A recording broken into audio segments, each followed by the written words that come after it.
Cornell, first, just a simple question from the data. When you look at the polling, the president's been out there, the first lady has been out there. Is there any evidence that what we would call the enthusiasm gap or the motivational gap among African Americans specifically, any evidence in the last week, 10 days, you see more motivation? We actually are seeing some movement in numbers. If I go back to 4 months ago to where we actually are right now, and actually just coming out of the field with new data, taking a look at some of our base constituencies, you know, 13-point sort of increase in the number of voters saying they're more familiar with the candidate, 14-point increase in base voters saying they're more interested. And what I know is that when voters say they're more interested and they're paying more attention and they grow more familiar with the candidates, they're more likely to turn out and engage in election. The problem is we are not penetrating that with a surge. And there's a direct correlation in the data with where we're actually communicating and touching voters on the ground, neighbor to neighbor, and instead of seeing where they're engaging. But the problem is, look, we had 11%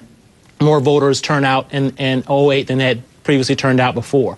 And that increase was disproportionately black and brown. 45% of that was black and brown. If we're not engaging that surge electorate, some of those victories that we saw in 08 and 06 are going to sort of are going to erode away. And my fear is that we have not done a good enough job of engaging those surge voters, particularly in some of these important congressional districts. So what's not being done? Well, the failure has been that you had all of these people who were engaged in 08, and all of a sudden they dropped off.